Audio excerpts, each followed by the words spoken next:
Bismillahirrahmanirrahim.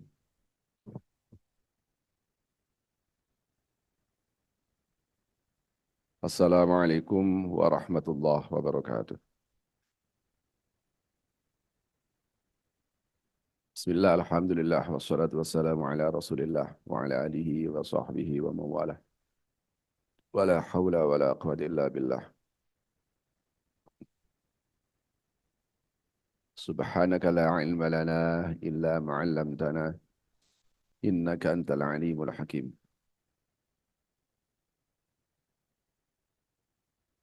Rabbi shrah li sadri wa yassir li amri. Wahlul 'uqdatam min lisani yafqahu qawli. Amma ba'du. Bapak-bapak, ibu-ibu yang saya hormati, alhamdulillah kita ketemu kembali di majelis yang mulia ini. Semoga majelis ini menjadi wasilah bagi kita semuanya untuk bisa mendapatkan ilmu yang manfaat. Semoga majelis ini menjadi wasilah bagi kita semuanya untuk mendapatkan kemuliaan. Amin ya rabbal alamin. Bapak dan Ibu yang saya hormati, pada kesempatan pertemuan pada hari ini, kita akan membahas satu istilah, yaitu zikir dan doa. Di mana titik temunya, di mana titik bedanya.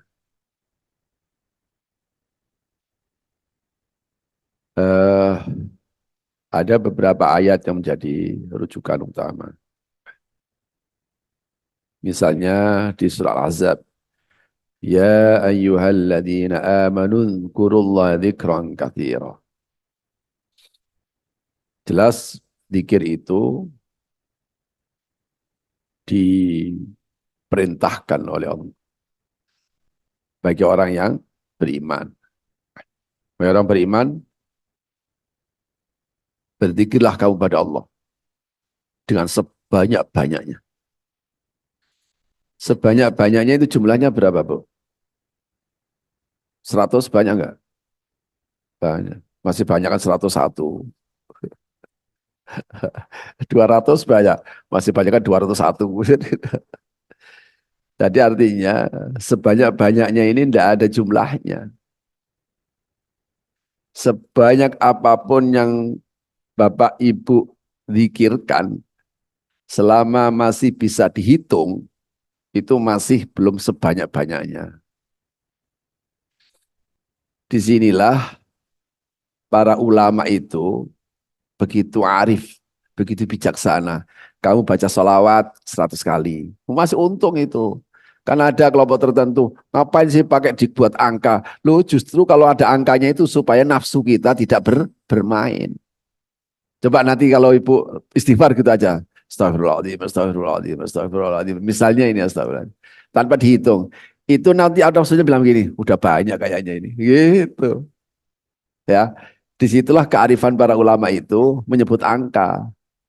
Istighfar sekian kali, sholawat sekian kali. Ya, itu sebenarnya memang tidak ada ketentuan. Tapi sebanyak apapun yang Bapak Ibu sebutkan, itu masih kurul dzikron katsira, tidak ada batasnya. Jadi berlebih-lebihan di dalam zikir itu yang memang disuruh sama Al-Quran. Sampai ada riwayat itu, aksiru bidzikri hatta yaqulu mura'.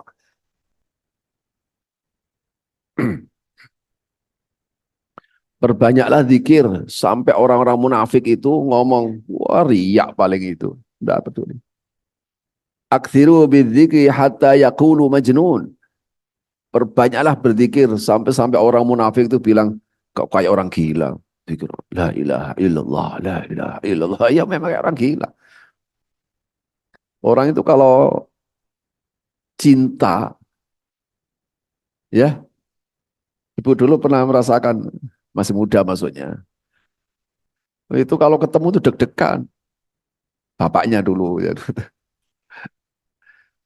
Kalau disebut namanya, itu deg-degan. Itu, waduh, pokoknya eh, berdiri ingat kamu, duduk ingat kamu. Sekarang udah lupa semuanya. Yang kedua, lazat. Ya ayyuhalladzina amanu dzkuru ni'matallahi 'alaikum. Wahai orang beriman, ingatlah nikmat Allah.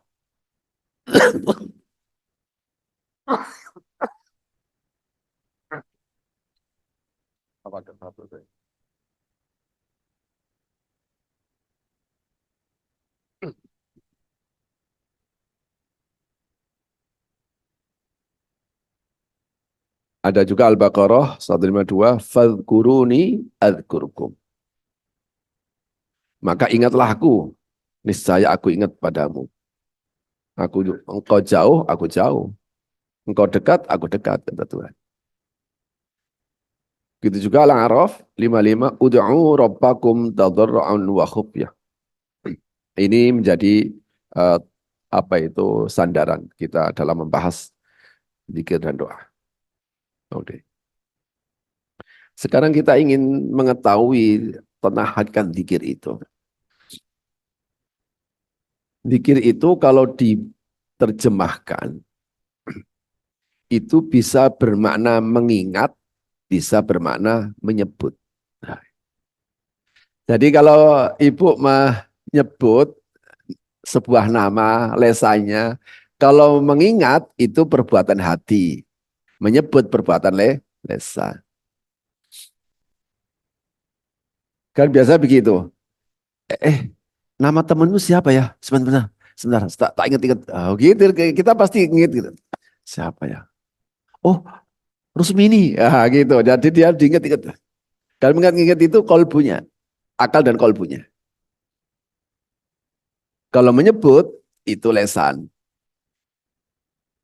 Makanya adalah ada zikrul qalbi, zikrul lisan, zikrul jawari.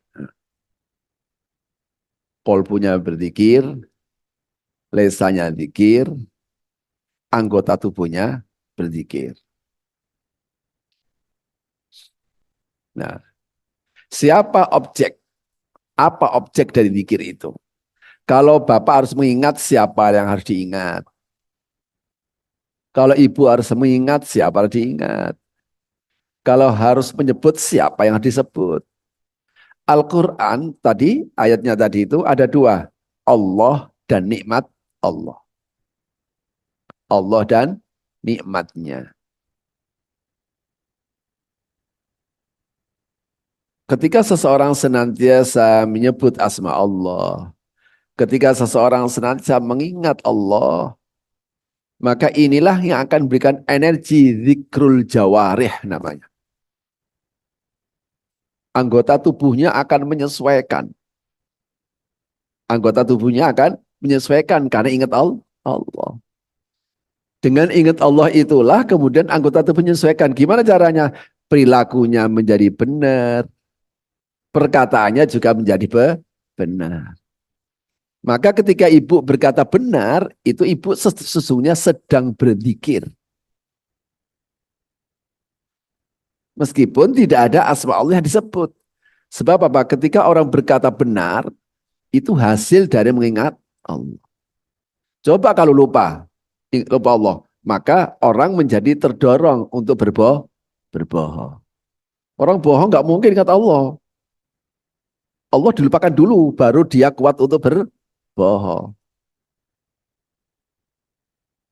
Dia bisa amanah, omongannya bisa dipegang. Itu syaratnya hanya ingat Allah. Kalau Allahnya dilupakan, dia kuat untuk khianat. Benar ya?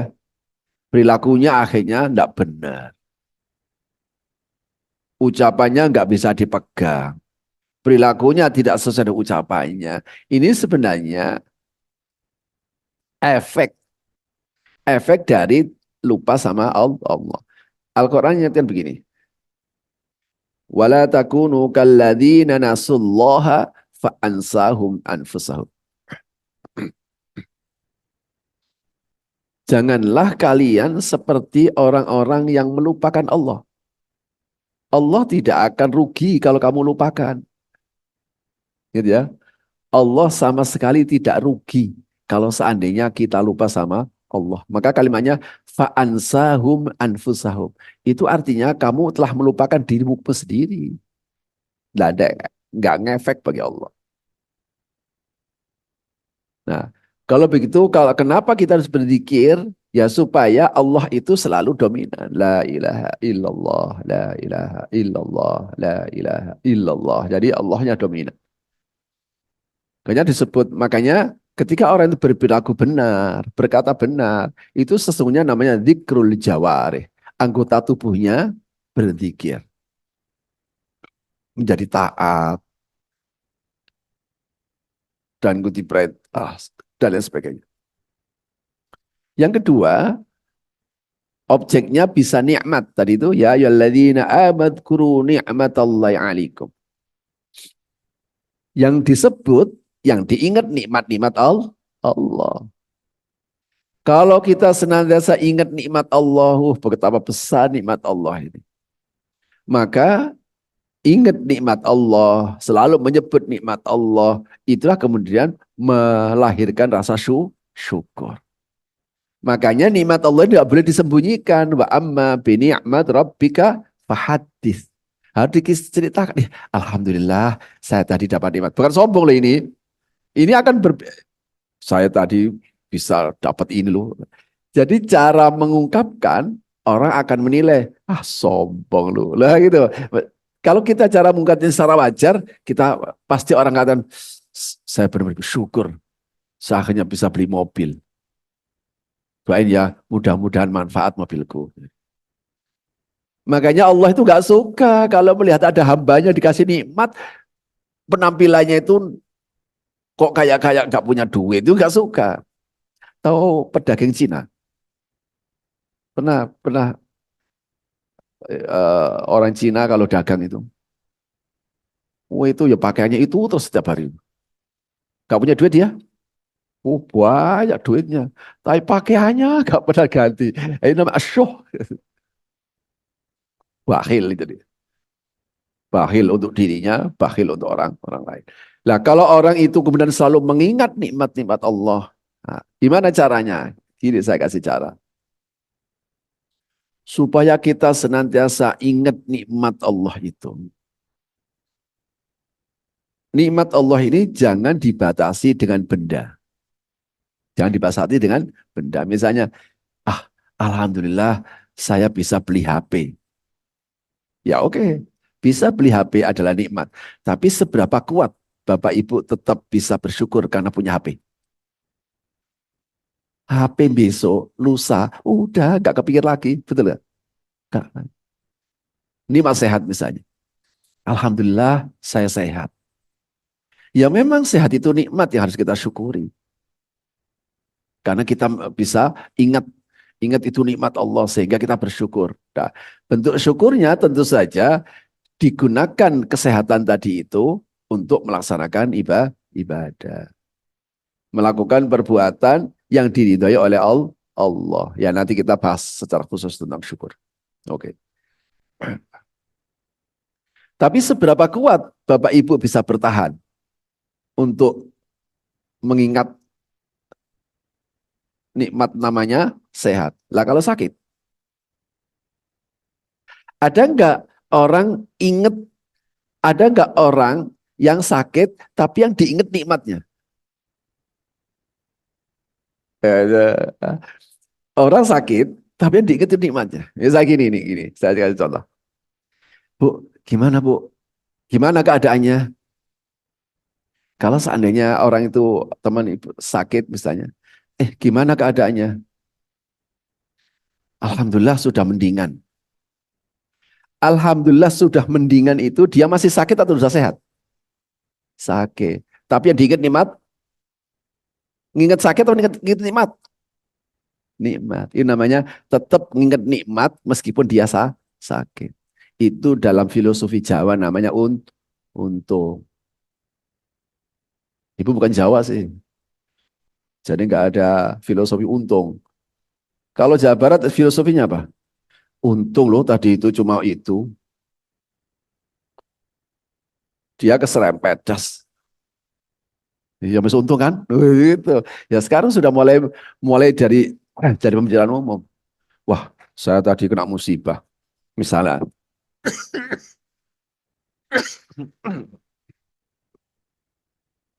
kenapa? itu keserempet. Loh, terus gimana?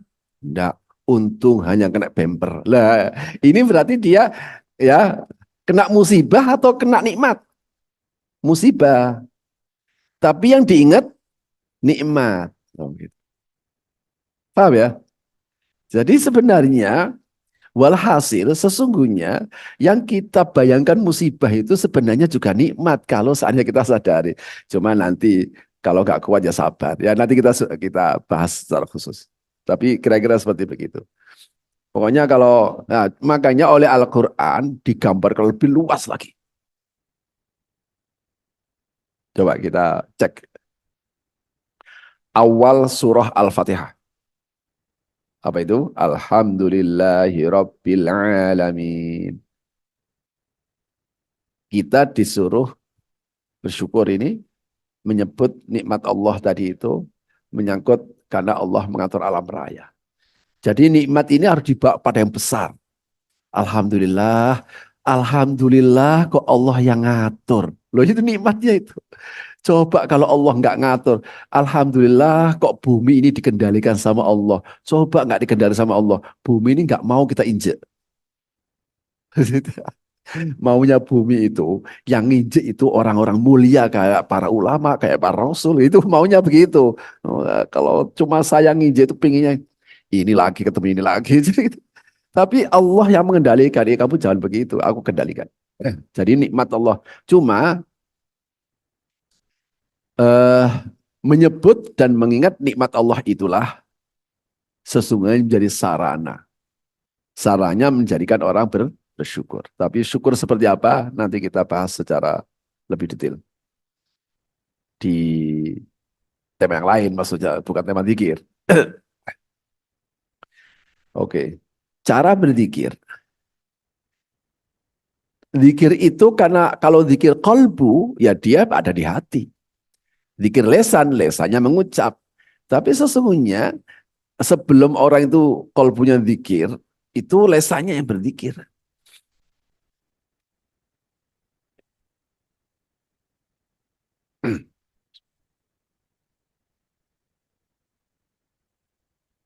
Saya ingin memberikan ilustrasi sederhana. Kalau seorang laki-laki perempuan yang saling mencintai, itu yang namanya perempuannya itu diingat lagi, disebut lagi, diingat lagi, disebut. Kalau ada orang nyebut namanya, dek dek dek dek. Nyebut namanya dek dek dek dek. Gitu, gitu. Pokoknya tidur diingat, disebut, diceritain, di tempat temannya diceritain. Tapi nanti kalau sudah dinikah, jadi suami istri, disebut lagi nggak? Jangan marah, kenapa? Karena ibu sudah ada di hatinya. Loh gitu. Karena nama kita sudah ada di hatinya, makanya nggak perlu disebut lagi. Jadi karena sudah nancep ke dalam hati. Ya kira-kira begitu. Makanya Rasul mengajarkan zikir itu ada yang pelan, sir, sebagaimana diajarkan kepada Abu Bakar. Tapi Rasulullah juga mengajarkan ada zikir jahar, sebagaimana diajarkan kepada Ali bin Abi Thalib.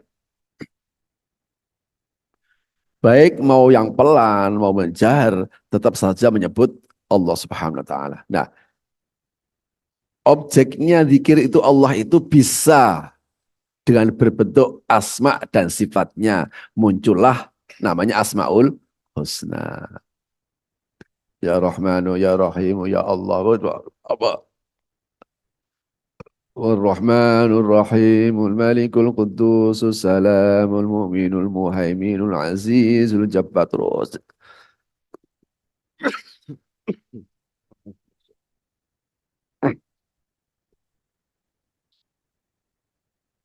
Nah, menyebut asma Allah tadi, menyebut Allah tadi itu bisa juga dengan memujinya. Maka mengucapkan Alhamdulillah, Subhanallah, Alhamdulillah, wa la ilaha illallah, Allahu Akbar. Subhanallah, Alhamdulillah, wa la ilaha illallah, Allahu Akbar. Itu adalah memuji kepada Allah Subhanahu. Menyebut Allah itu juga bisa memohon ampunannya.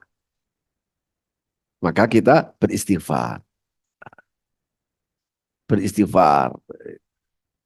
Ketika istighfar, kita sedang memohon ampunannya. Zikir yang menyebut Allah tadi bisa saja menyebut kekasihnya.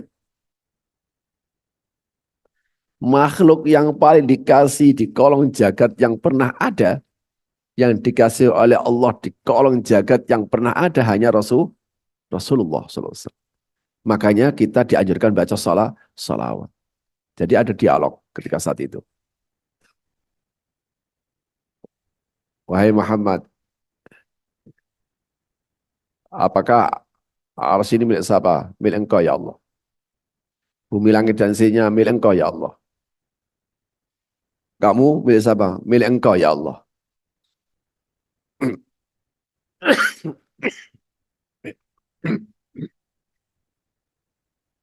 Kalau aku milik siapa?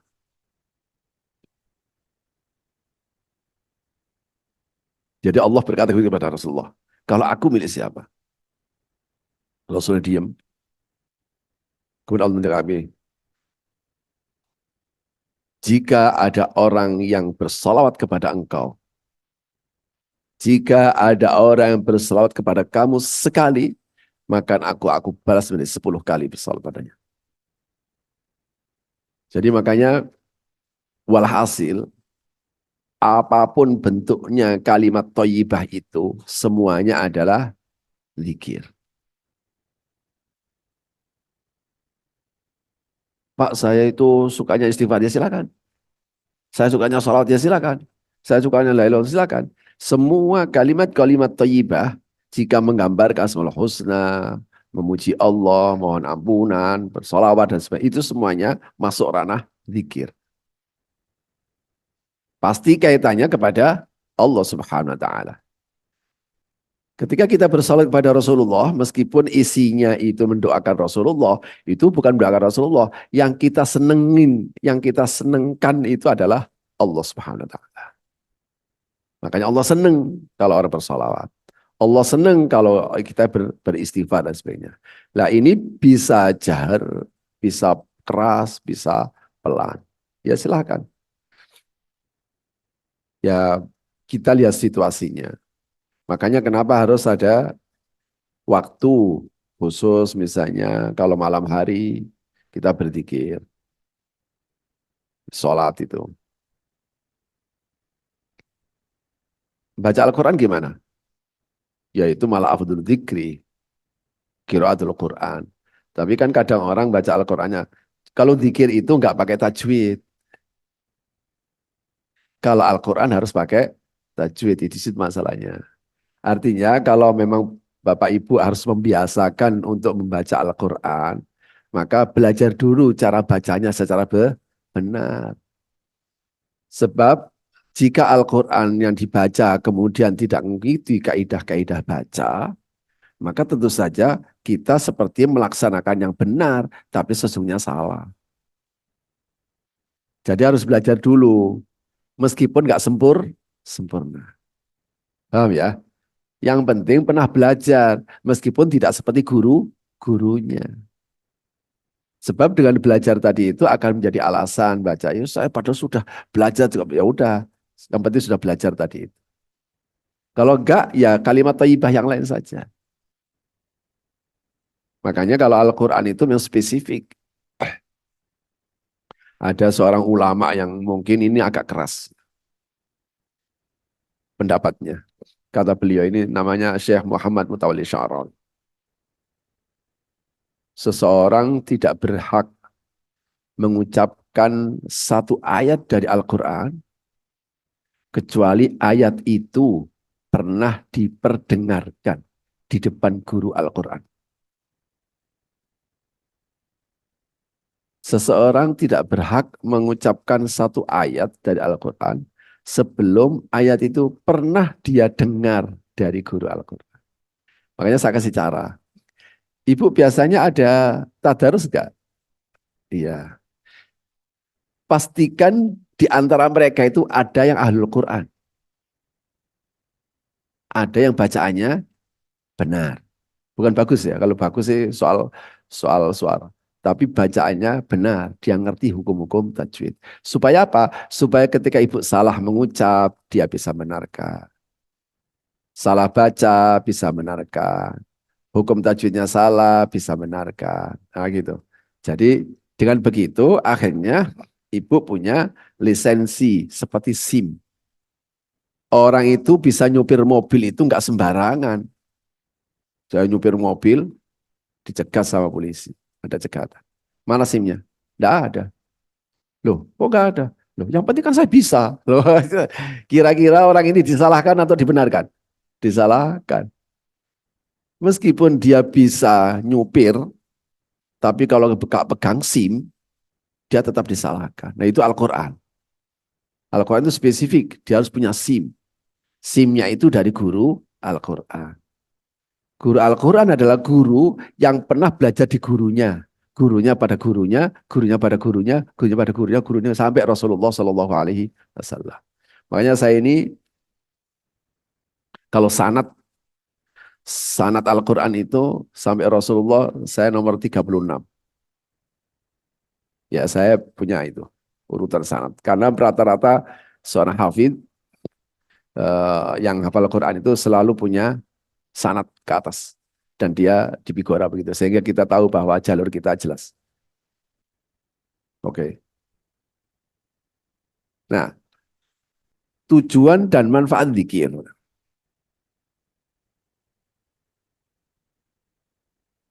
Tadi ya, fadkuruni adzkurkum. Ya, ingat aku, niscaya aku akid kamu.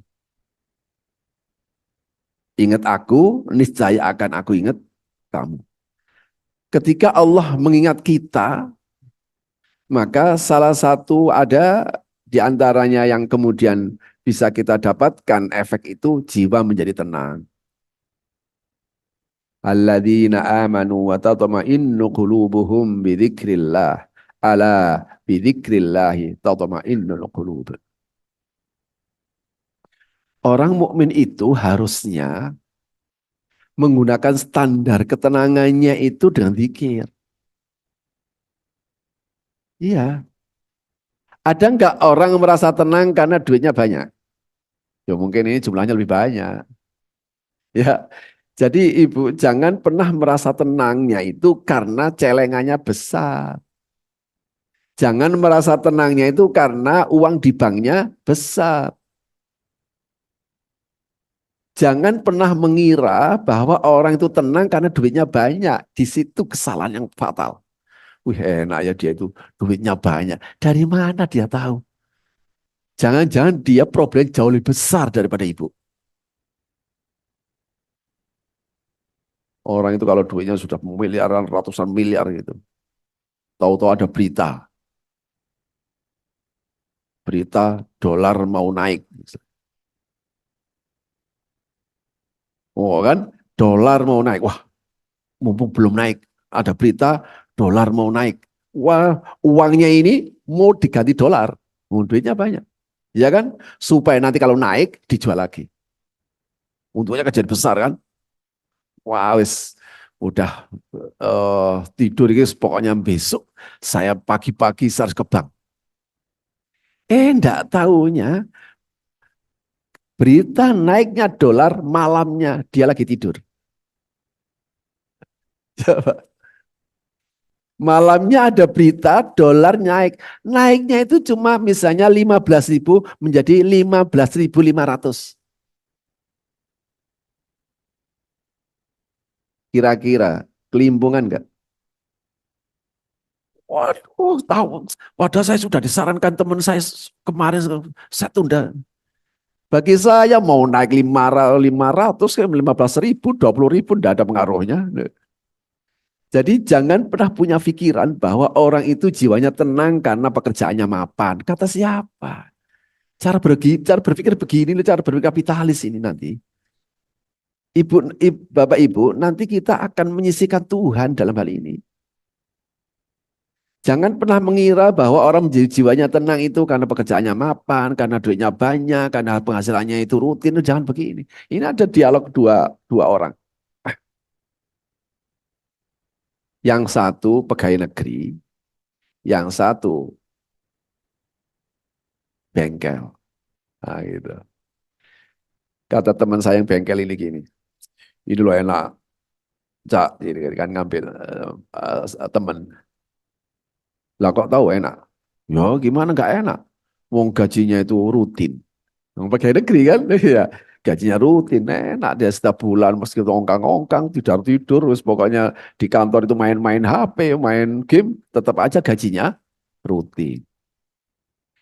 Yang pegawai negeri nggak terima, ya enakan kamu. Nah, itu. Lah kok bisa? Pegawai negeri itu meskipun rutin nggak bisa naik, kecuali nanti setelah sekian tahun, ya itu terus 1 juta lagi, besok 1 juta lagi. Kalau kamu bisa nanti kalau yang ke bengkel banyak, duit kamu jadi besar. Tuh kan. Mana yang enak ini? Penghasilan tetap atau penghasilan nggak jelas? Loh. Jadi umat Islam itu jangan pernah punya gunakan standar jiwanya tenang karena ini. Ini bukan milik orang mukmin. Ini ya surah ini. Alladzina amanu wa tatma'innu qulubuhum bidzikrillah. Orang itu kalau duitnya banyak, cari ketenangan itu aneh-aneh, Bapak Ibu. Gak ono gawe ini, gak ono gawe ini apa ya? Nggak ada maksud-maksud tertentu, tahu-tahu pergi kemana gitu. Kenapa? Mau healing, healing. Nah, sekarang kan lagi tren. Healing itu untuk apa sih? Nggak, healing itu sebenarnya untuk apa? Mencari ketenangan ya. Nggak, sekarang yang tren itu loh. Ibu nggak pernah? Alhamdulillah. Udah nggak usah kenal itu bahasanya anak muda itu.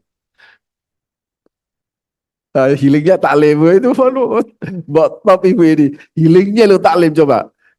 Ini mana ada. Orang lain healingnya itu sampai ke luar negeri, sampai kemana-mana. Itu kalau punya duit banyak begitu itu.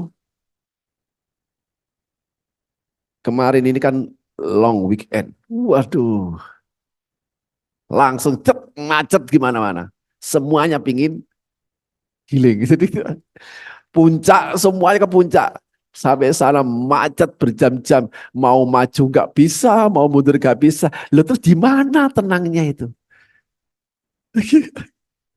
Oke, sampai tempat dia senang. Waduh, bisa senang-senang. Seberapa kuat dia bisa senang-senang di situ? Mulanya stres lagi. Cepetan, cepetan, cepetan. Ini nanti buka tutup. Loh ya Allah. Ini padahal baru satu destinasi. Saya kemarin itu eh, ziarah Wali Songo selama 4 hari 3 malam. Itu yang diziarahi 18 destinasi ziarah. Bisa. Setiap harinya itu pulang ke rumah setengah 2. Besoknya sampai subuh. Besoknya jam 2. Jadi gitu. 18 destinasi yang diziarahi. Sampai rumah tidak ada yang sakit.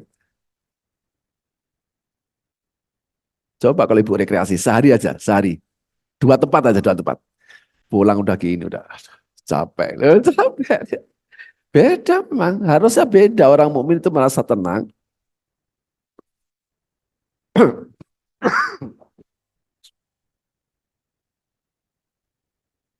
Tapi begini ya, bukan berarti bahwa kita berzikir supaya tenang, enggak begitu. Enggak begitu ya. Yang ngasih tenang itu Allah. Nah, ibu zikir itu apa? Mengingat Allah supaya Allah ingat kita. Jadi ada seorang jamaah itu, dia lapor ke Ustadz Luqman Hakim yang sufius.com itu. Pak Ustadz, saya ini sudah zikir tapi enggak tenang jiwaku. Lah ibu tujuannya zikir untuk apa? Lah katanya tenang. Loh ya salah. Berzikirlah udkuruni adkurkum. Fadkuruni adkurkum. Kita berzikir ingat Allah itu supaya Allah ingat kita. Sama dengan kita misalnya punya bos. Kalau kita enggak, kita punya pimpinan.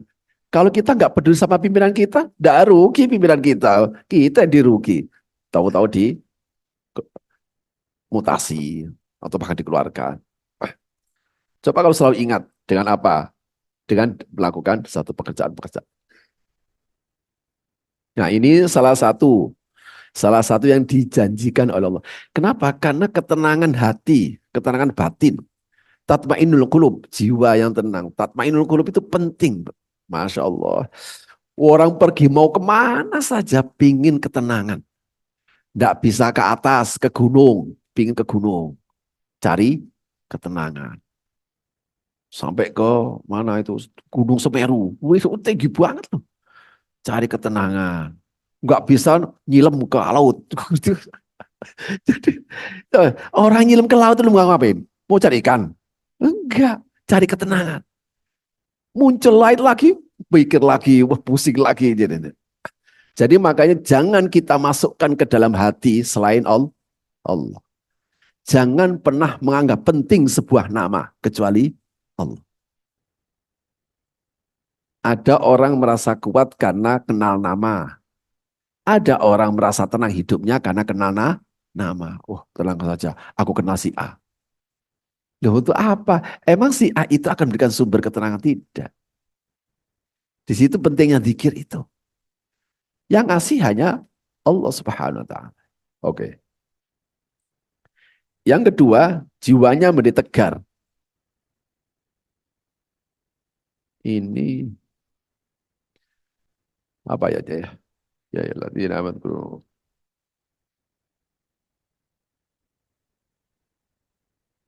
3321.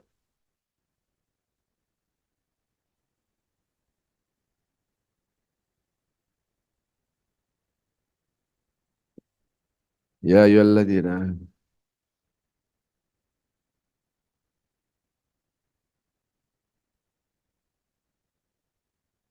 Wal yaumil akhir wa dzakarallah katsiran. Oh gini. Ini saya memaknai laqad kana lakum fi Rasulillah uswatun hasanah liman kana yarjullaha wal yawmal akhir wa dzakarallaha katsiran.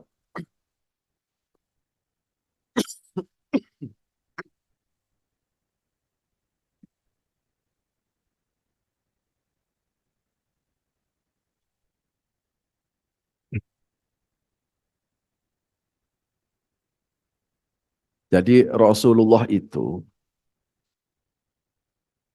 menjadi uswah hasanah bagi siapa? Semua umat manusia, betul Ibu. Jadi bukan umat Islam, bukan. Semua umat manusia. Tetapi apakah semua umat manusia mau niru Rasulullah? Tidak, kecuali orang yang mengimaninya. Oke. Berarti Bapak Ibu termasuk yang mengimani Rasulullah. Sehingga uswah hasanah Rasulullah itu adalah untuk Bapak Ibu. Pertanyaannya, siapa yang kuat? Nah itu namanya maksud saya jiwa yang tegar itu. Siapa sesungguhnya yang kuat untuk beruswah kepada Rasulullah? Semua umat manusia? Semua umat Islam? Tidak. Seorang muslim yang memiliki kriteria tertentu. Ayat tadi ya. Laqad kana lakum fi Rasulillahi uswatun hasanatun liman kana yarjullaha wal yawmal akhir. Pertama, orang yang berharap Allah di akhir. Saya tidak jelaskan supaya tidak panjang. Yang kedua, wa dzakarallaha katsira. Orang yang banyak berzikir, maka dialah yang kuat untuk beruswah kepada Rasulullah. Uswah itu berarti perilaku kehidupan, bukan ibadahnya. Kalau ibadahnya Bapak Ibu nggak kuat. Wong Rasulullah itu seneng kalau sholat. Kalau kita seneng kalau sudah sholat. Iya. Lah iya, alhamdulillah sudah sholat loh gitu. Kalau Rasul itu seneng ketika sholat itu seneng. Makanya sampai berlama-lama. Kalau kita seneng kalau sudah sholat. Lama sedikit dimarahin imamnya. Jadi itu. Sebenarnya kita nggak seneng dengan sholat itu. Coba kalau ada perintah. Bagi siapa saja kalau memang ingin sholat silakan, nggak usah silakan. Yang terserah keduanya tetap masuk surga. Kira-kira ibu milih mana? Pasti milih nggak sholat. Karena memang sholat kita itu tidak untuk Allah, tidak untuk kita. Jadi dipikir bahwa sholat itu Allah yang punya. Tapi Rasulullah itu makanya nggak bisa ditiru kan begini ini. Kalau Rasulullah itu capek, istilahnya sholat. Kalau kita capek, istirahat dulu, baru sholat. Nah, tapi kalau uswah perilaku, kesabarannya bisa ditiru. Kejujurannya bisa ditiru. Kedermawanannya bisa ditiru. Ketaatannya bisa ditiru. Kata Allah, kalian bisa niru perilaku hidupnya seperti begitu. Sabarnya, taatnya. Ya meskipun kualitasnya tetap berbeda ya. Tapi paling tidak sabarnya, ketaatannya, kejujurannya, kedermawanannya, pemaafnya. Itu bisa ditiru. Salah satu syaratnya adalah wadzakarallaha katsira. Kamu banyak-banyak berzikir kepada Allah.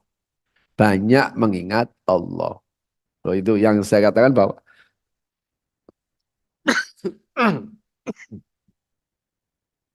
kita diberikan ketegaran jiwa kita untuk bisa mengikut beruswah kepada Rasulullah. Itu yang saya maksudkan jiwa yang tegar tadi. Yang ketiga, hati lapang. Ini ayatnya وَمَنْ أَعْرَضَ عَنْ ذِكْرِي فَإِنَّ لَهُ مَعِيشَةً ضَنْكَ وَنَحْشُرُهُ يَوْمَ الْقِيَامَةِ أَعْمَى. Saya memahami kebalikannya. Ayat itu menjelaskan kebalikan. Barang siapa yang berpaling dari ingat kepadaku, barang siapa berpaling dari Al-Quran, atau berpaling dari mengingatku, fa inna lahu ma'isyatan dongka. Maka dia pasti hidupnya sempit, rupak, susah. Pasti ini. Pasti. Kalau ada orang nggak peduli sama Allah, ke hidupnya tenang, pasti bohong. Jadi makanya jangan punya pikiran enak ya dulu. Padahal dia nggak pernah sholat loh. Loh, enggak bisa. Nggak bisa hidup tenang, nggak bisa hidup. Nah, kalau kita senantiasa zikir, maka Allah akan berikan kelapangan. Kelapangan batin, kelapangan dada itu penting. Kalau bapak ibu mendapatkan kesulitan, doanya apa? Berikan aku kemudahan.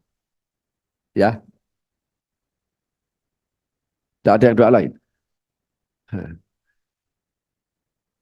Doa seperti begini, ya benar juga sih. Maksudnya tidak terlalu salah. Tapi cara doa seperti begini saja, ini sudah menunjukkan bahwa kita itu sebenarnya nafsu ketika doa. Kalau Al-Quran mengajarkan nggak begitu. Rabbishrah li sadri wa yassir li amri. Ya sampai situ ya. Makanya para ulama ngajari. Jadikan itu menjadi dikir, wiritan. Habis sholat misalnya, baca 7 kali. Rabbishrah li sadri wa yassir li amri. Rabbishrah li sadri wa yassir li amri. Itu kita mohon kepada Allah itu bukan dimudahkan urusannya, tapi dilapangkan batinnya dulu. Iya kan? Rabbishrah li sadri, lapangkan dadaku, baru mudahkanlah urusanku. Kenapa tidak langsung mudahkan urusanku yang diajarkan oleh agama? Karena urusan yang kita hadapi itu ibarat batu. Kalau Bapak Ibu mau jalan, kok ada batu di depan? Wah, waduh, terhalang batu Pak. Ya udah, dipukul saja.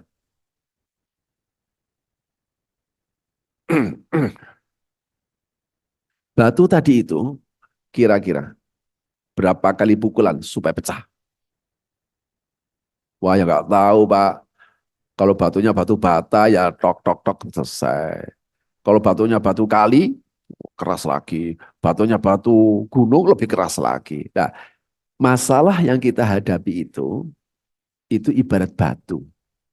Yang tahu bahwa masalah kita itu kualitasnya seperti batu bata, batu kali, batu gunung, batu apa saja itu hanya Allah yang tahu. Makanya penting untuk mohon pada Allah, ya Allah, lapangkan dadaku, baru mudahkanlah urusanku. Nah, dengan berzikir Allah akan melapangkan dadanya sehingga nggak mudah sumpek. Ya manusia itu ada susahnya. Oh, namanya juga manusia. Tapi jangan dituruti. Wes pokoknya dibikin seneng. Sebab apa? Nanti kalau dituruti terus nanti lama-lama akan menyoal takdirnya Allah. Itu. Ya, makanya dengan berzikir kenapa Allah akan memberikan eh, janji seperti itu. Nah, itu tadi eh, bahasan tentang zikir. Jadi bisa lesan, bisa kolbu. Saya ingatkan bahwa kita berzikir itu tentu saja tujuannya mengingat Allah. Supaya Allah ingat kita. Kalau Allah ingat kita, maka Allah akan beri anugerah. Anugerah ketenangan, anugerah ketegaran, anugerah kelapangan dada. Sekarang doa. Doa itu adalah permohonan dari bawah ke atas. Kita kepada Allah. Ya, itu permohonan. Permohonan kita kepada Allah. Ya Allah, saya mohon janganlah engkau aku mohon, nah gitu ya. Itu permohonan. Nah, asalnya da'a yad'u itu memiliki tiga makna. Memanggil, meminta atau memohon, minta pertolongan. Itu maknanya tiga. Nah, doa yang kemudian disebut dengan doa itu maknanya dua. Meminta atau memohon. Yang kedua, memohon pertolongan. Namanya istighosah. Ini makna leksikalnya.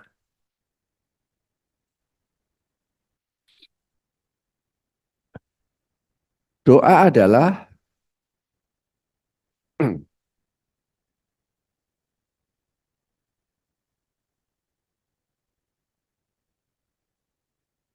suatu permohonan dari bawah, dari hamba yang lemah kepada yang atas, yaitu kuat.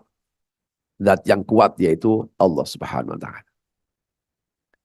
Makanya kita tidak boleh memohon kepada yang lain. Ini bisa dua, bisa meminta, memohon, atau meminta pertolongan. Kalau memohon itu berarti memohon sesuatu supaya kita minta dan sebagainya. Atau minta pertolongan supaya dibantu dan sebagainya.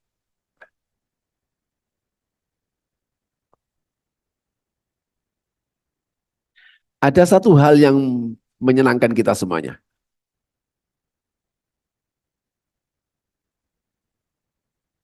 Ada satu hadis sahih ini,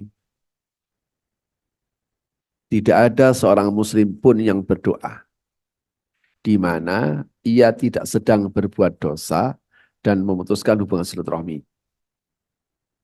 Maka doanya akan terkabul. Makanya tidak ada doa yang tidak terkabul. Tapi ada syaratnya nanti. Cuma yang harus kita pahami dari terkabulnya doa, yang perlu kita pahami dari terkabulnya doa, pertama, bahwa yang dimaksudkan doa terkabul itu bisa dikabulkan sesuai dengan permintaan. Yang kedua, mungkin tidak sesuai dengan permintaan. Perasaan enggak dikabul-kabulkan. Tapi sesungguhnya Allah telah menghindarkan dari mara bahaya yang tidak kita sadari. Kita tidak tahu sesungguhnya kita dihindarkan dari mara bahaya yang kita tidak tahu. Atau dia sebagai simpanan di akhir. Nah, ini pemahaman itu penting. Makanya saya itu kalau diminta doa misalnya, Pak, doain ya anak saya daftar di UI, ngambil kedokteran UI. Doain ya mudah-mudahan diterima. Oh ya, saya doa mudah-mudahan diterima. Kira-kira ada orang dua atau tiga. Dua atau tiga sama-sama di UI dan sama-sama ingin mengambil kedokteran. Sama-sama minta doa ke saya dan isinya bisa sama. Pasti saya doakan mudah-mudahan diterima. Ternyata yang dua diterima, yang satu tidak diterima. Ini supaya Ibu paham. Ketemulah saya setelah pengumuman, setelah lama, saya ketemu. Bu, gimana anaknya yang di UI? Alhamdulillah, berkat doa Pak Ustadz, anakku diterima. Alhamdulillah. Kepada ibu kedua, ketemu lagi. Gimana Bu? Alhamdulillah, berkat doa Pak Ustadz, anakku diterima. Di ibu ketiga, tidak diterima. Saya tanya, gimana Bu anaknya? Jawabnya apa? Berkat doa Pak Ustadz, anakku nggak diterima. Jadi gimana? Gimana? Kalau ibu gitu gimana? Hah? Coba. Berkat doa Pak Ustadz, anakku nggak terima. Sebenarnya ketika dia tidak diterima di UI itu, bukan berarti bahwa tidak diterima dok kabulnya, tapi Allah memberikan tempat yang lain lebih tepat oleh dia. Dan itu Pak, emosi kita kan selalu begitu. Kalau minta A dikasih A, minta B dikasih B, kayak ATM saja. Jadi kalau Allah itu mudah mengabulkan, ya kita bersyukur karena Allah itu adalah zat yang maha memberi. Tapi kalau Allah itu tidak langsung mengabulkan, ya Alhamdulillah, karena Bapak Ibu punya Allah nggak bisa diatur. Kalau Tuhan selalu diminta dikasih, diminta dikasih, wah kok ini Tuhan bisa diatur. Gitu. Justru kita bangga karena Allah itu punya Al-Qahar, Al-Jabbar, dia punya kekuasaan. Makanya kata Ibu Athaillah itu, doa-doamu itu tersimpan rapi di tangan Allah. Dia akan mengabulkan sesuai dengan kehendaknya, bukan sesuai dengan kehendakmu. Jadi,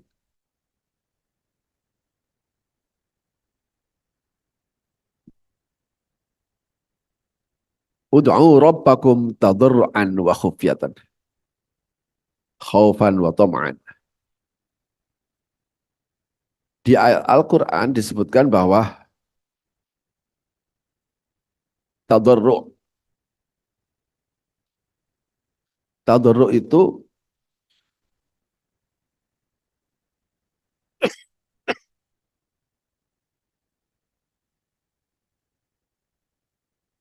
tadi ya, ud'u rabbakum tadarruan wa khufyatan. Berdoalah kamu pada Tuhanmu dalam keadaan tadarru dan khufyah. Tadarru apa? Menunjukkan sikap sedemikian rupa sehingga bisa dipandang sebagai bentuk kelemahan dan kebutuhannya. Jangan begini, ya Allah, saya minta kepada engkau. Oh, jangan begini, ya begini, ya Allah. Oh, gitu. Makanya ngangkat tangan itu, ya Allah. Loh, tunjukkan bahwa kita itu butuh, bahwa kita butuh. Ini namanya tadarru. Jangan gini, ya Allah. Ini kayak gak serius. Ini kamu lo mau minta kok kayak gini. Ini serius atau enggak kamu itu? Ya Allah. Ya tunjukkan bahwa kita itu benar-benar serius. Bahwa kita butuh, bahwa orang lemah ya. Kelemahan kita tunjukkan ya Allah. Itu tador itu kan. Tunjukkan sama dengan ketika ada orang mau minta kepada ibu. Ibu, saya sudah lama, saya sudah 2 hari nggak makan gitu ya. Kan nggak bisa kalau tampangnya kemudian gagah kan. Jadi kasih itu masa gagah minta. Makanya kita tunjukkan bahwa kita bersikap seperti kelemah. Seorang hamba yang lemah yang memohon kepada Sang Maha Kuat. Khofiyah. Khofiyah itu artinya tidak keras. Tidak terlalu keras.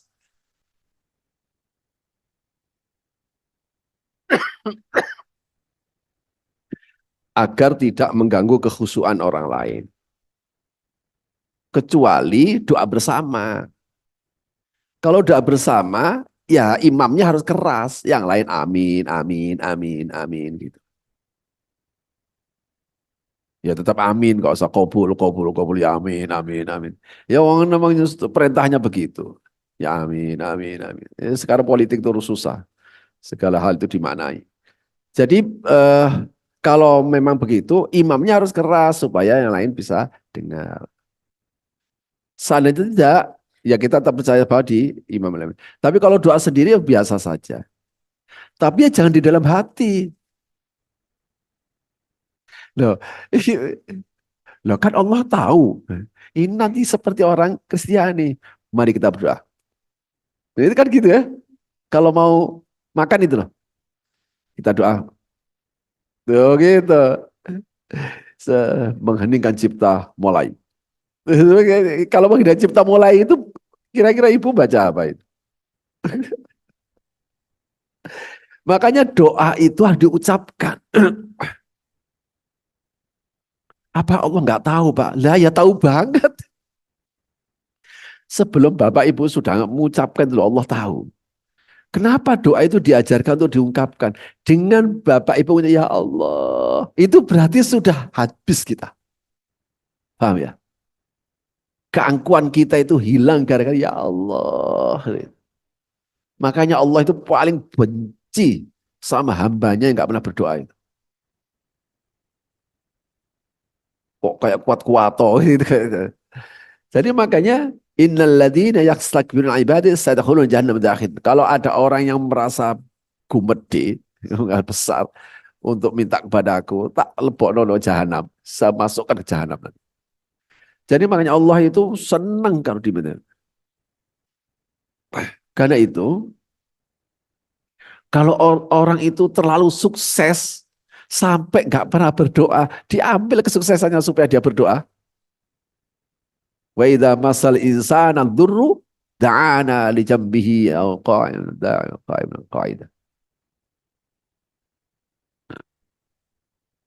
Jamaah sekalian, makanya kalau kita mencintai orang lain, itu kita kasih orang kan, kalau kita senang sama orang. Tapi kalau Allah mencintai hambanya, justru diuji. Idza ahabballahu 'abdan ibtalahu. Jika Allah kok nyenengi hambanya, diuji lagi, diuji lagi. Untuk apa? Liyasma'a tadarru'ahu. Supaya Allah bisa mendengarkan DP-DP-nya tadi itu. Ya Allah, saya ridho dengan ini. Berikan aku kekuatan untuk bisa menghadapi masalah ini. Jangan begini, ya Allah, apa salahku? Jangan, ya, ya banyak, ya banyak salahku, apa salahku? Ya Allah, padahal saya sudah sholat, padahal saya sudah rajin ngaji. Ya jangan begini. Emang siapa yang jadi Tuhan, siapa yang jadi hamba? Ya, ya jangan beginilah, Pak. Biasa saja. Sampaikan dengan wajar, tapi jangan juga dalam dalam hati. Makanya Robbana atina, Robbana la tuzigh qulubana, Robbana hablana itu kan semua diucapkan, nggak terus kemudian kamu tadi apa? Robbana hablana mana nggak dengar. Harus diucapkan, disampaikan. Robbana hablana min azwajina wa dzurriyyatina ya diucapkan kalau ketika sendiri. Khaufan wa tama'an. Kondisi batinnya dalam posisi di tengah-tengah. Apa maksudnya? Harap-harap cemas. Oh, berharap atas kemurahan Allah, tapi juga cemas atas kemahaperkasaannya. Makanya orang yang berdoa itu enggak terlalu optimis, tapi juga tidak terlalu pesimis. Dia berada di tengah-tengah. Khaufan wa tama'an. Berharap-harap cemas. Kita tetap berharap kemurahan Allah. Ya Allah, saya ini memang hamba, bukan hamba yang suci. Tapi kalau tidak engkau kabulkan doaku itu saya harus mohon kepada siapa? Ini berharap. Ya Allah, engkau maha kuasa, engkau bisa saja menghancurkan saya. Engkau bisa saja mengambil begitu saja hak milik saya. Karena engkau maha perkasa. Makanya aku mohon rahmatmu, aku mohon, dan lain sebagainya. Kondisi batin seperti begitu.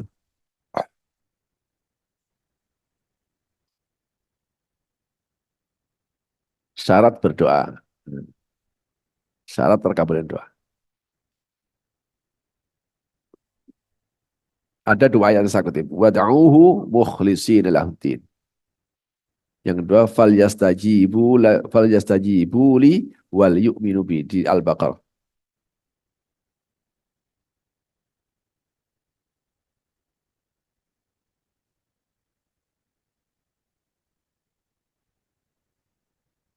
Kalau yang pertama, wad'uhu mukhlishina lahuddin. Ya memang dia berdoa hanya Allah yang diandalkan. Oke. Yang kedua, nah ini yang agak panjang. Ini di surah Al-Baqarah 186 ya. Wa idza salaka ibadi anni fa inni qarib.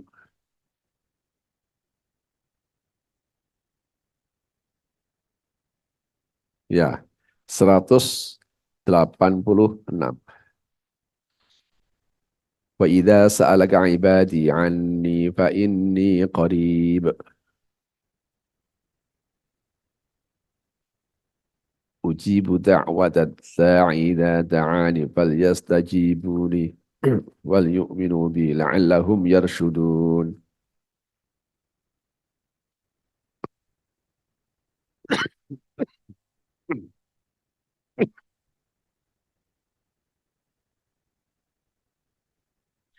Jika hambamu bertanya kepada tentang aku.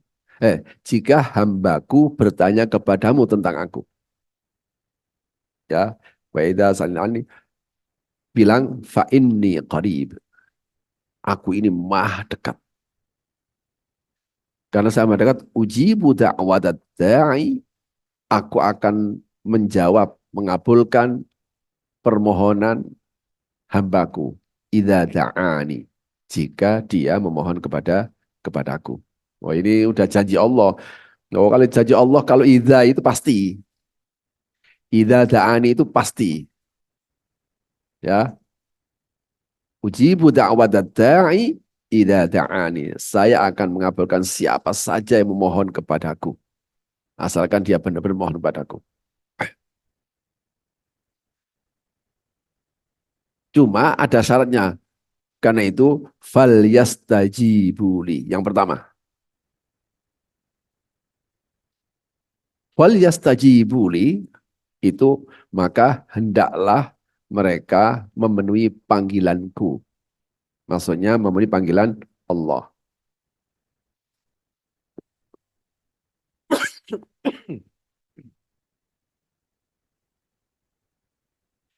Ini salah satunya bisa kita pahami. Maksudnya apa? Ketika kita sedang berdoa, Bapak dan Ibu, maka seharusnya kita bukan sedang meminta, harusnya begitu. Ketika kita sedang berdoa, seharusnya kita tidak merasa sedang meminta, tapi kita sedang beribadah. Wujudnya doa. Kenapa? Supaya Bapak Ibu nggak kecewa. Oh, namanya ibadah, ya sudah ibadah. Yang namanya ibadah, ya udah selesai. Jadi sadar kalau berdoa itu sedang beribadah. Makanya doa mukhul ibadah. Doa itu menjadi otaknya ibadah.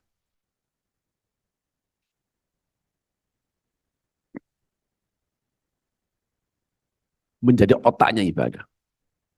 Makanya Allah itu senang. Kata Nabi, posisi yang paling dekat seorang hamba kepada Tuhan, itu adalah ketika sujud. Sujud. Maka ketika sujud, banyaklah berdoa. Kata sahabat, wah, kalau memang begitu, saya akan banyak-banyakin berdoa ketika sujud. Silakan kamu banyakin sampai kamu bosan. Allah nggak akan pernah bosan. Cuma tentu saja sujud yang dimaksudkan ini adalah ketika Bapak Ibu sholat sunnah. Kalau yang wajib gitu aja, ya situ ya wajib. Kalau yang wajib, Nabi itu tidak suka sholat wajib itu panjang-panjang. Kalau jamaahnya macam macam-macam. Kecuali jamaahnya khusus. Misalnya sudah disetting di sini ini sholat satu ayat atau apa satu halaman misalnya. Sehingga orang mau sholat sini dia tahu kalau maghrib, subuh misalnya. Oh di Masjid Syariah AC itu kalau maghrib, isya, subuh itu bacanya satu halaman. Ya biasa. Sebenarnya tidak ada ukuran. Panjang pendek itu tidak ada ukuran. Ibu kalau seandainya imam itu bacanya surah, tahu surah Al-Jumu'ah, tahu surat As-Sajdah. Berapa ayat? 30 ayat. Kalau seandainya imam baca As-Sajdah sekali berdiri gitu, panjang atau pendek itu? Sebenarnya semua ayat itu kita anggap panjang semuanya, yang pendek cuma kuliah, kulhu. Jadi gitu. Jadi sebenarnya kita itu maunya imam itu kuliah kulhu itu. Padahal makanya ada memang hadisnya.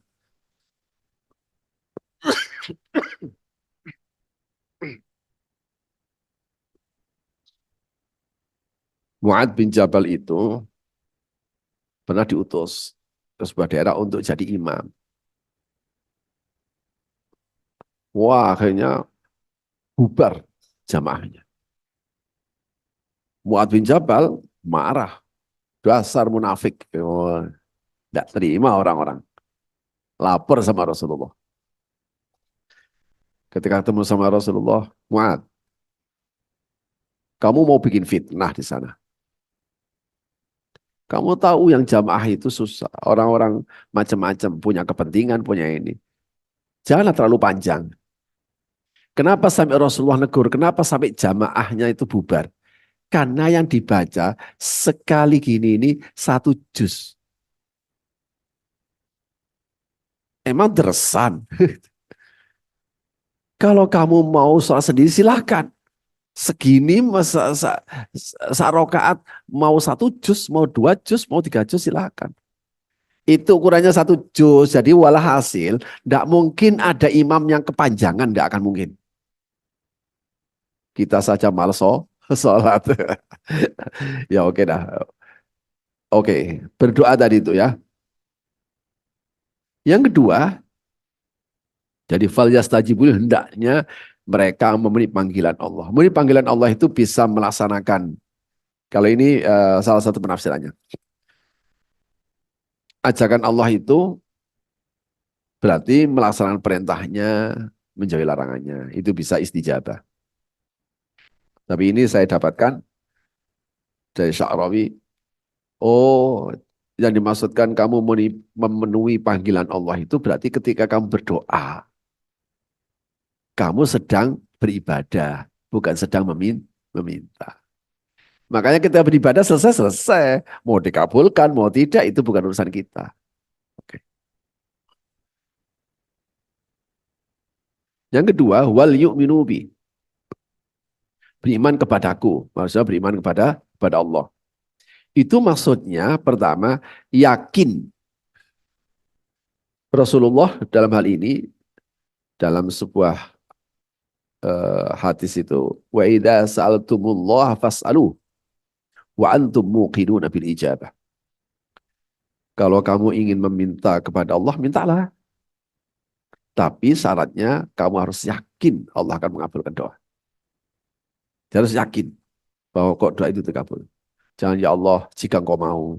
Saya minta ini jika engkau mau. Ya jangan begini. Ini menghina Tuhan. Eh, Kalau kita ya Allah, saya memohon kebaikan yang diminta oleh Rasul dan para kekasihmu. Wah itu Pak. Ya Allah, saya berlindung dari semua keburukan yang diminta perlindungan oleh Rasulmu dan para kekasihmu. Loh, itu doa Nabi. Allahumma inni as'aluka khaira ma sa'alaka minhu nabiyuka Muhammadun sallallahu alaihi ibadika salihun. Wa na'udzubika min syarri ma sta'adzaka nabiyuka Muhammadun sallallahu alaihi ibadika salihun. Ya Allah, aku mohon kebaikan Masya Allah.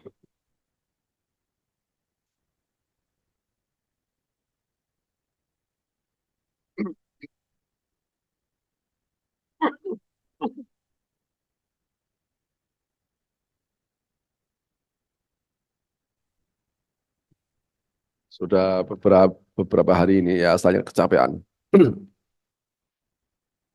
Sudah. Yang kedua, wal yu'minu Allah selalu menghendaki yang terbaik. Ya, itu penting. Yang pertama yakin, yang kedua Allah selalu menghendaki yang terbaik. Yang terbaik itu tidak selalu yang kita inginkan. Udah gitu aja. Saya tuh pernah pernah mengalami ya kira-kira terus sebenarnya saya protes sama Allah. Tapi habis itu saya malu.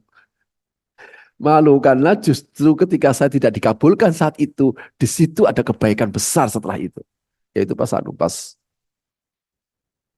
ujian disertasi. Ujian disertasi ini kan ujian sangat menentukan. Lulus, lulus, nggak lulus, bubar semuanya. Nah kok ketika ujian tertutup itu dibongkar habis, dibantai habis. Waduh. Sampai sidang itu mengambil keputusan, tidak mengambil keputusan. Memutuskan untuk tidak mengambil keputusan. Oh, ini ujian dokter. Dianggap lulus yang enggak, dianggap gagal yang enggak. Karena tulisan saya salah di metodologinya. Udah berat, udah.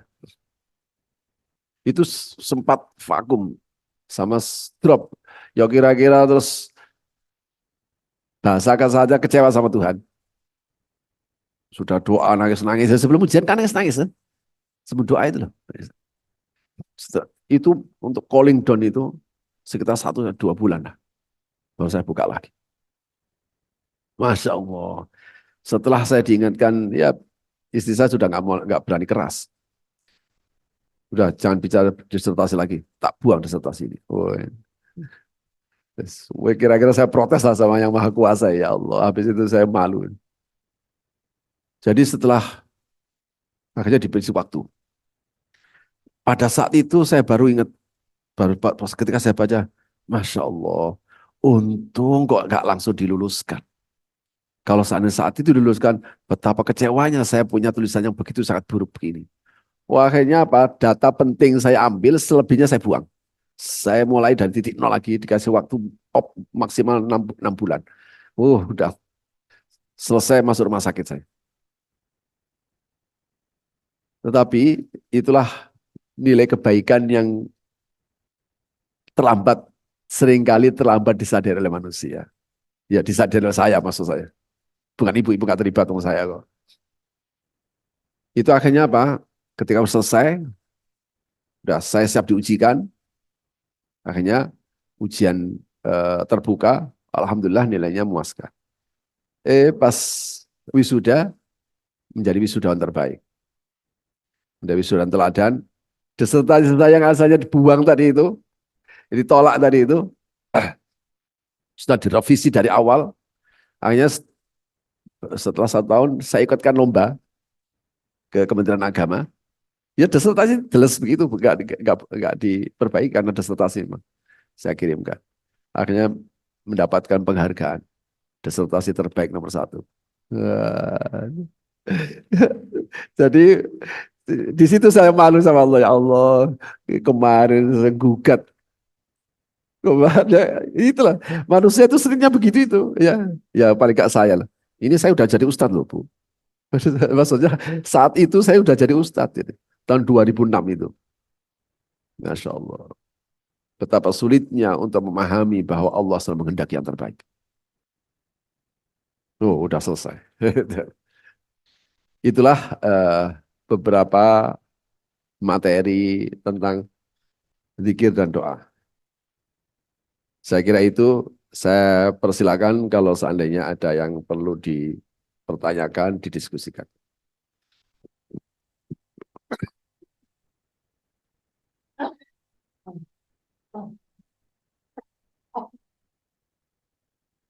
Silakan ibu-ibu yang mau bertanya.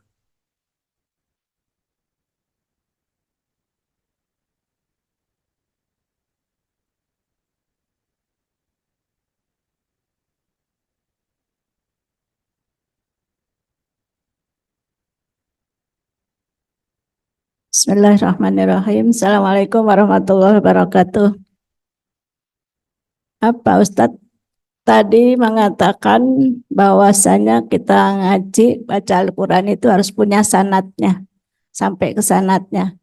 Sedangkan kami ini kebanyakan dapatnya dari guru ini, guru ini, guru ini, guru ini. Jadi nggak satu orang. Tapi ada sih salah satu yang mungkin punya sanad gitu. Itu gimana Pak Ustadz? Yang ngajinya gitu nggak satu orang yang punya sanad gitu. Terus yang kedua, yang sedang diingat oleh Allah. Yang diingat oleh Allah itu adalah orang yang jiwanya tenang, jiwanya tegar, dan hatinya lapang. Berarti kalau orang yang mungkin masih selalu gelisah ataupun belum tenang itu nggak diingat sama Allah. Apalagi satu lagi sudah lupa tadi. Ya, satu lagi, kadang kalau kita berdoa itu ada rasa lelah gitu Pak. Ada rasa frustasi gitu, kok kayaknya nggak dikabul-kabul gitu. Akhirnya kita ngucap gini, ya Allah, saya sudah berusaha, saya sudah berdoa, rasanya lelah. Selebihnya saya serahkan kepadamu ya Allah, karena Engkau yang mengatur kami, kehidupan kami. Itu boleh nggak demikian atau harus kita berdoa terus itu Pak Ustadz? Terima kasih. Assalamualaikum warahmatullahi wabarakatuh. Waalaikumsalam. Yang pertama, ya boleh saja kita punya guru banyak. Ya, tapi pastikan bahwa gurunya tadi itu bisa ngajar dengan benar. Memang dia dikenal guru Al-Quran. Jadi bukan ahli agama. Tidak semua ahli agama itu adalah guru Al-Quran. Saya kira imam-imam di masjid ini adalah guru-guru Al-Quran. Ustaz Afan itu dulu murid saya. Siapa saja nggak apa-apa. Yang penting gurunya tadi itu memang dikenal secara umum sebagai guru Al-Quran. Yang kedua, ya, itu tadi janjinya Allah. Kok gelisah? Yo, berarti pasti belum terpenuhi janjinya tadi. Sekarang pertanyaan kan begini, kita gelisah itu sebenarnya ngapain, coba? Ya, misalnya kita terus mau gak terima, terus mau gelisah, itu percuma juga sebenarnya. Percuma juga. Kita mau nyalin siapa juga gak bisa. Jadi, tetapi tetap saja terus berpikir, itu kira-kira gelisah itu kan kalau dalam bahasanya Syajaratul Ma'arif siapa Izzuddin Abdissalam itu adalah sebagai ciri dari kotornya kolbu sehingga muncullah gelisah, muncullah takut, muncullah itu. Ah, kolbu ini ibarat air, ibarat gelas. Apa yang tertuang dari gelas ini tergantung isinya atau tergantung gelasnya. Isi. Mau gelasnya dari beling, kaca, dari plastik, dari emas, dari apa itu tanah. Kalau isinya air putih, tetap keluarnya air putih. Kalau isinya kopi, ya tetap keluarnya hitam. Nah, kalau seandainya, makanya keruhnya hati itu seperti keruhnya air. Kalau air masih putih begini, masih kita bisa melihat tangan kita begini. Tapi kadang tangan kita kok gak kelihatan ya, sudah mulai keruh. Tapi ada orang keruh banget.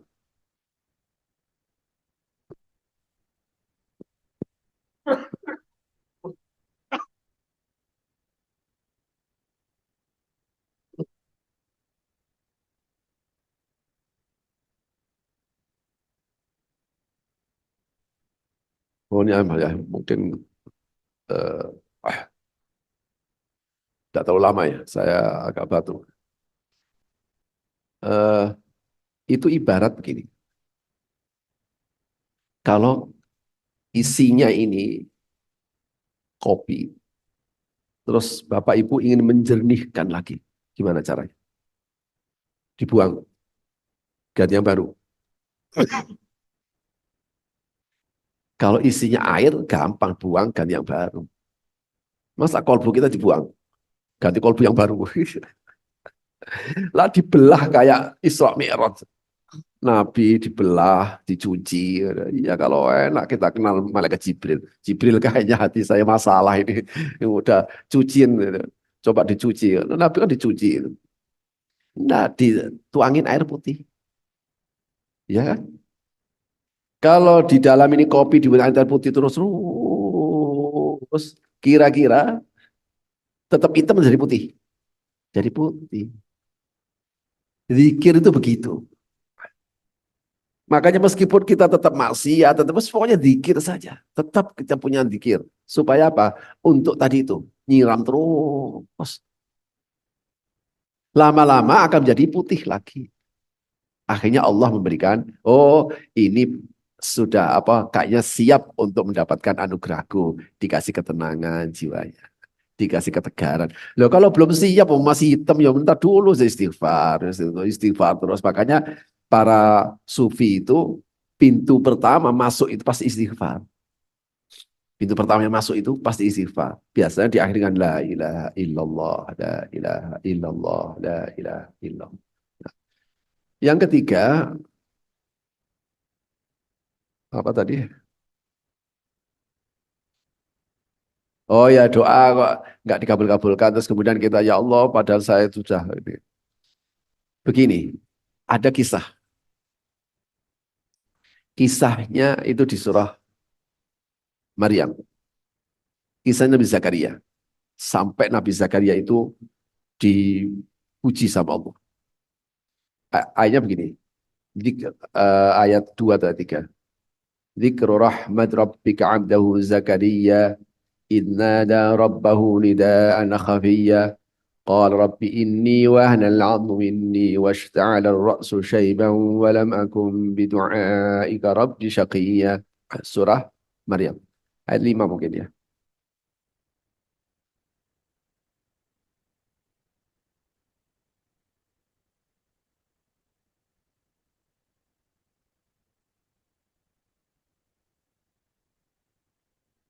Ayat 4. Dari Nabi Zakaria ini doanya begini.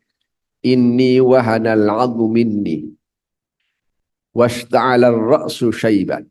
Ya Allah, tulangku ini sudah rapuh. Rambutku sudah beruban. Berarti sudah tua. Nabi Zakaria minta apa? Minta keturunan. Minta keturunan. Kalau Bapak Ibu ditanya, sejak kapan Nabi Zakaria minta keturunan? Hah? Enggak. Sejak kapan Nabi Zakaria minta keturunan supaya bisa dapat anak, akhirnya dikasih Yahya? Sejak kapan? Sejak dia awal nikah. Enggak mungkin pada tua-tua gitu terus minta, pastilah. Sudah sejak awal nikah gitu. Sejak awal nikah sudah minta keturunan. Sampai tua tidak dikabulkan. Ada satu kata kalimat yang menjadikan Allah cinta banget sama Zakaria. Apa? Walam akum bidu'aika rabbi syaqiyya.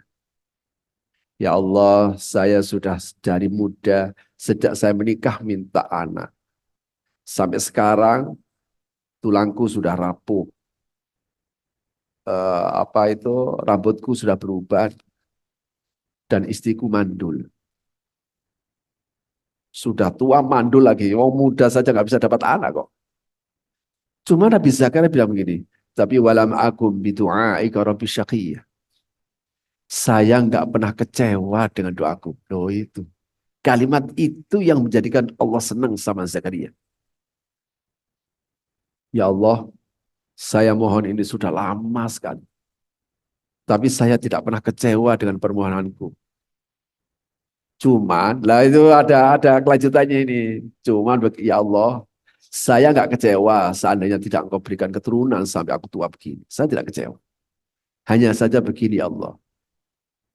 Wa inni khiftul mawaliya min warai. Wa kanat imraati aqran fa habli min ladunka waliya. Ya Allah, saya itu cuma khawatir. Saya ini kan pendai, rasul. Kalau nanti saya meninggal, siapa yang melanjutkan? Nah itu. Jadi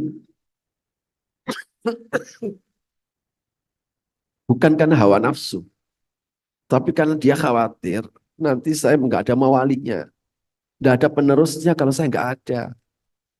Ya saya tahu istri saya adalah mandul. Fahabli min ladunka waliya. Ya gitu. Pokoknya saya mohon dari sisimu.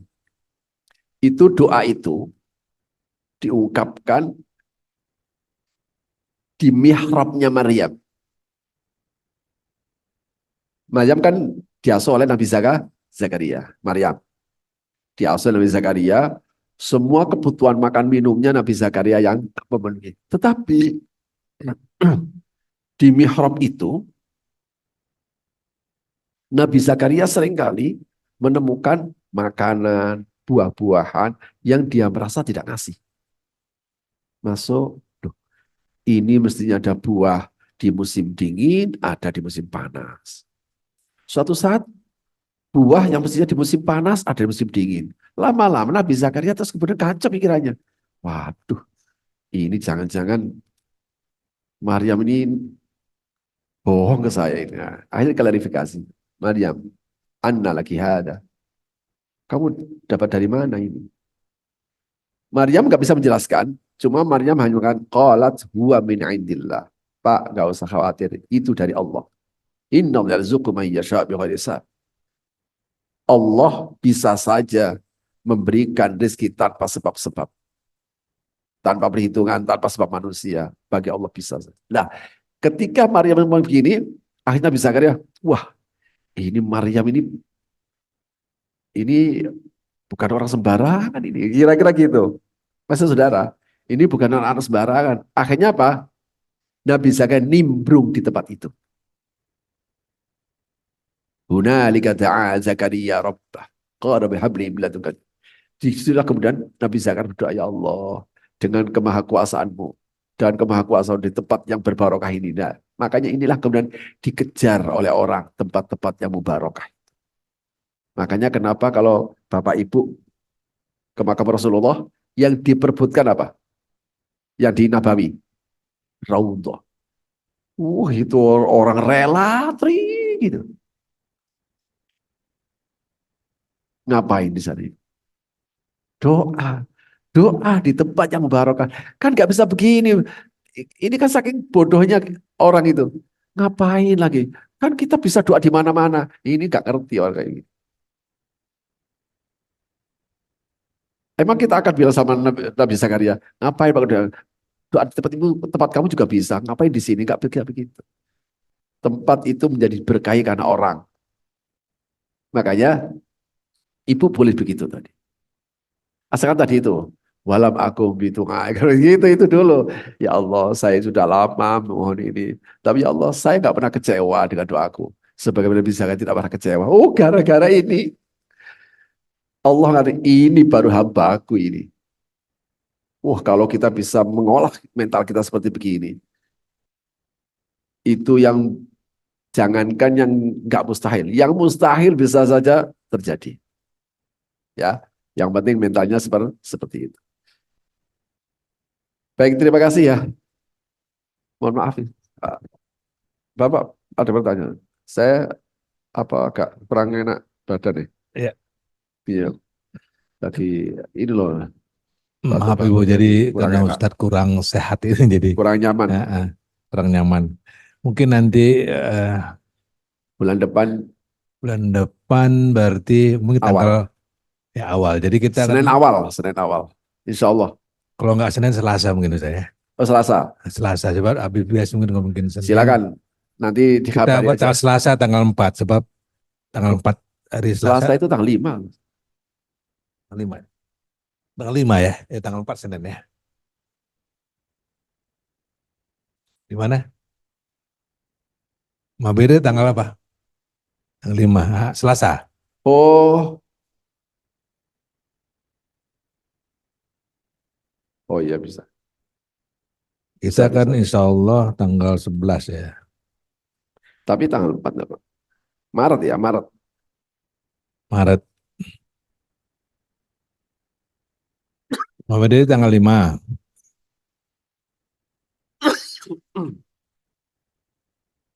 Tanggal 4 nggak apa-apa. Tanggal 4 nggak bisa. Ya nanti kita dengan Juan Iya, dengan silakan saja. Ustaz bisa tanggal 4 ya. Iya. Kalau Kan? Seninnya tanggal 4. Ya Senin Tanggal tanggal 11 4 ya. itu sudah mau puasa. Ya. Kalau bisa sebelum puasa, karena puasa sudah Kita ada rencanakan tanggal aktivitasnya. 4 ya Ustaz ya. Padat. Nanti Habib guys kita mundur ke Lanu. Senin atau Selasa enggak apa-apa. Mau ada deh tanggal 5. Ya. Atau Rebunya, tanggal 6. Ya.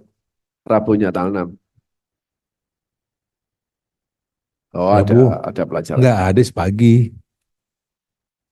Kalau mau ya itu. Enggak apa nanti kita jadwalkan tanggal Senin nanti saya kabar. Ya. Ya tanggal Senin kita Nanti jadwalkan. diinfokan Nanti aja. kita koordinasi dengan.